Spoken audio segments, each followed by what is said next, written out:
Males, Axel John Angelo B. Agustin Christine C. Andreoso Joshua Armisi Nathan Michael T. with honors. Avenido John Rainier D. Baguio Jake Nelson C. with honors. Bargamento John David A. Linus We would also like to acknowledge the presence of our very own Babolo, Chairman of the Barangay Babolo, Barangay Captain Irene. Captain Irene. Linus Seljan Kevin R. Bouvier Darwin C. Kabilian Javar Salipdan man ang kung ano ay. Ilang pangalan oy. Delarmente Andre L. Dignus Kenneth S. Duran LJ Manuel I. Ginamon Mark Lester M. 9. Colin Arthur Lou A. Ay, sayang. Jervin D. Ay, Maria Junel S. Montero Clark Louis. Ricaja congratulations. Carlo Z. Salimu Adrian Gabriel O. Wala, sayang. Ay. Ohio Aaron J. G. with honors. Female Akaa Elise Mary O. Balbona Urchivery A. Bayona Laika A. with honors. Bookie Krisha D.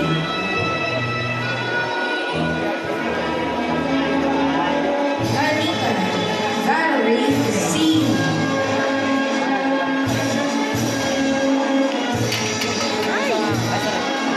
Forseca Kyra Sophia L. Ichibarna Femi Anika B. with honors. Inciso Trisha B. Oliver Alina Jane B. with honors. Opura Rosalie J. with honors and service awardee. Paduga Chanel May S. Ristauro Jessica May L. Rudina Angel Abigail S. Santueta Rhea May T. Lord Sandy Mary Joy with honors. To my dear Franco, your hard work paid off. Keep aiming high and believing in yourself. The future belongs to those who believe in the beauty of their dreams. Once again, congratulations. Completers and Academic Excellence Awardees from grade 10 Manganese. Congratulations. Proclaimed by their advisor, Mrs. Marliza P. Marindoque, Filipino teacher. May grade 10 manganese, male. And in Shogo, France,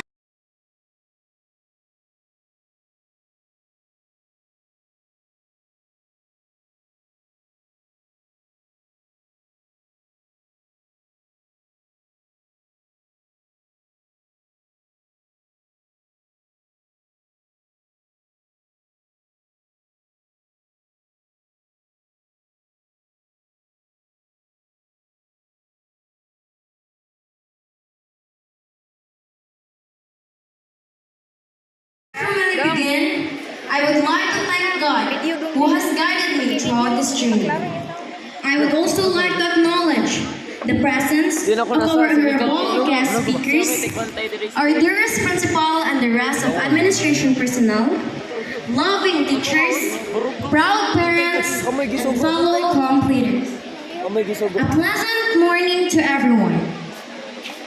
I can still remember the time when we moved to Cebu. It was overwhelming and filled with so many emotions. When the time came for me to enroll, I remember how much we struggled just to find a school that would accept me. And mind you, this was already the sixth school that I had tried to enroll in. At first, they were hesitant to accept me. But when Ma'am Ruelo finally said, "Congrats, Day, dawat ka diri," I did not know what to feel when I heard those words.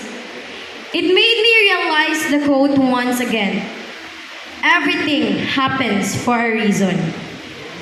All the rejections I faced from different schools were actually leading me to the right place, this school. So, the next time life doesn't go as planned, remember this. There is a reason behind every setback, every disappointment, and every change. Instead of asking, why is this happening to me? We can ask, what can I learn from this? Or how can this make me stronger? Life is full of mysteries, and not all reasons are immediately visible. But if we face each moment with patience, courage, and faith, we begin to see that everything truly does happen for a reason. And often, those reasons shape us into who we are meant to become. This journey has not been easy, but it has shaped me into who I am today. There were moments of doubt, long nights of hard work, and times when I wondered if I was doing enough. But every challenge taught me to believe in myself, to keep moving forward, and to trust my own strength. I realized that mistakes are not the end. They are stepping stones that shape us, guide us, and make us stronger. And I always remind myself that there is always a room for improvement.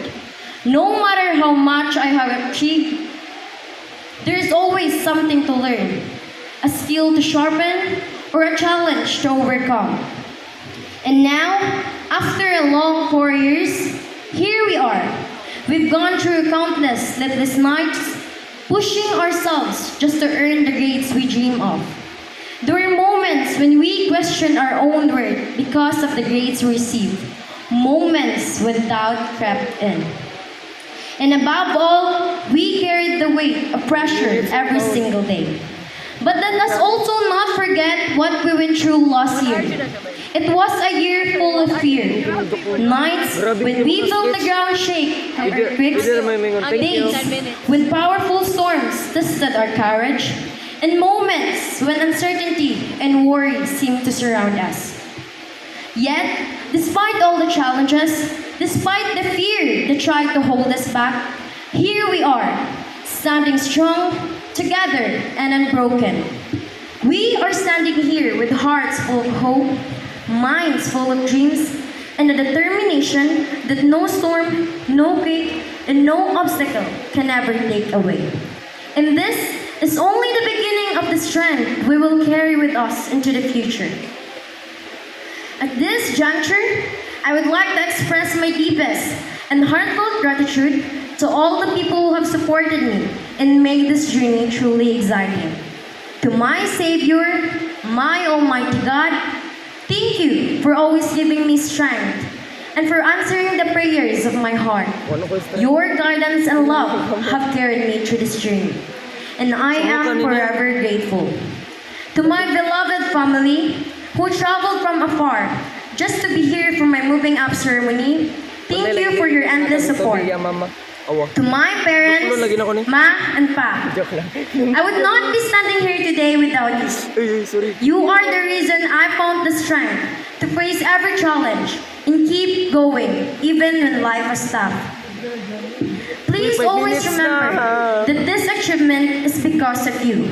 Because of your sacrifices, your hard work, and your unwavering love for me. Thank you for always supporting me in everything I do. If God gave me the chance to choose my parents all over again, I would choose you, always for a lifetime. To my friends, but most importantly, to my dearest circle, thank you for making this school year one of the happiest of my life. You have inspired me to live my life to the fullest. And you have given me joy, laughter, and memories that I will carry with me through every chapter of my life. I will always treasure the moments we shared together. I would also like to extend my warmest gratitude to our dear teachers and our school administration who patiently taught us every day. I will always be grateful for the lessons you've taught me, both inside and outside the classroom. I will carry them with me wherever I go. Sila ang nagbigay ng kaalaman sa atin, gumabay tungo sa ating magandang kinabukasan. May we remind ourselves that education is a privilege, one that not everyone has, and a responsibility that we must honor by striving to learn, grow, and make a positive impact in the world. All glory to God. Once again, congratulations to the batch of 2025-2026. For school year 2025-2026.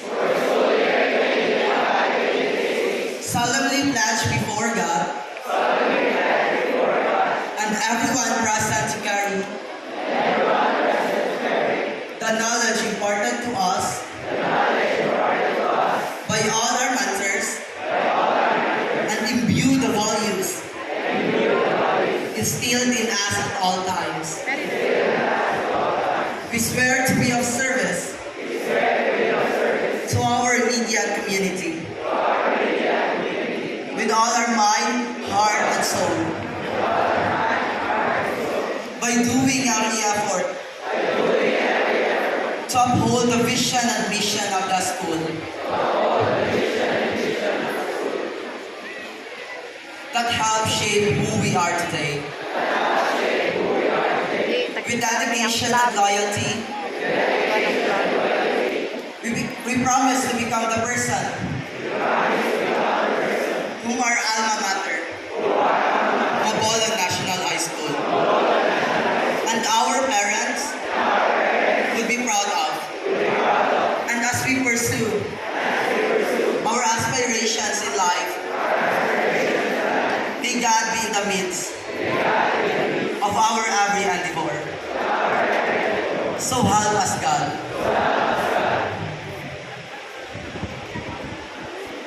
Thank you, completers. You may now take your seats.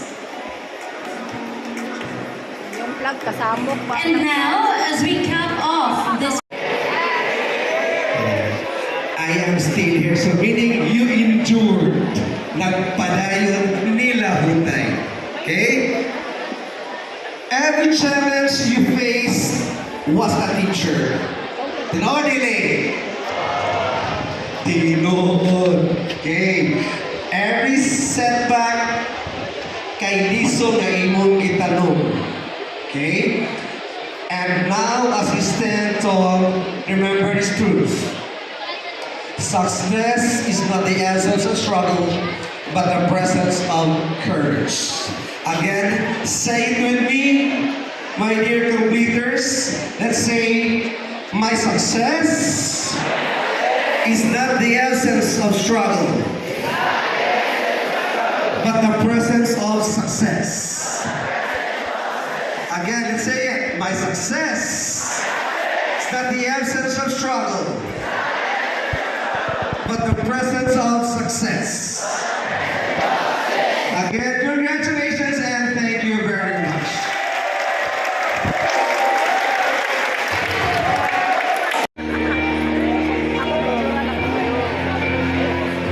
The days were long, the nights were tough. We dreamed, we prayed, and that was enough. Through every test, through every fight, we found our way, we reached the light. And now we stand with heads held high, with grateful hearts we testify. For every step we know it's true. Our teachers and parents, we thank you.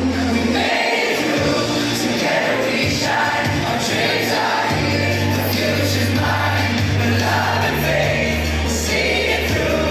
This victory belongs to you. We made it through, together we shine. Our dreams are here, the future's mine. With love and faith, we'll see it through. This victory belongs to you. Our teachers showed us the guiding way, the wisdom bright as the break of day. Our parents' love, the thick and thin, the reason why we rise, we win. So here we stand, a brand new start, with courage burning in our hearts. The journey's done, the dreams in view. Today we celebrate with you. We made it through, together we shine. Our dreams are here, the future's mine. With love and faith, we'll see it through. This victory belongs to you. We made it through, together we shine. Our dreams are here, the future's mine. With love and faith, we'll see it through. This victory belongs. For every sleepless night we cried, for every moment we survived, we lift our hands, our thanks we bring. This is the song of what we sing. We made it through, together we shine. Our dreams are here, the future's mine. With love and faith, we'll see it through. This victory belongs to you.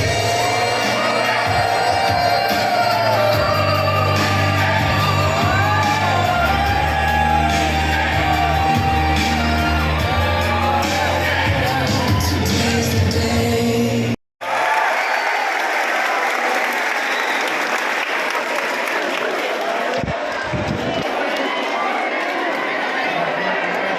What a performance from our dear company.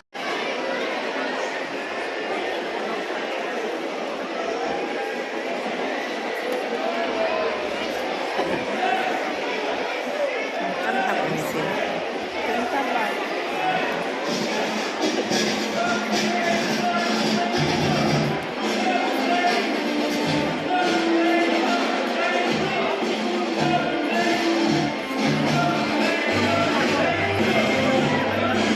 Sit na sila. Sama sila. Sini, asa ka lagi?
Asa naman si Colin, ah?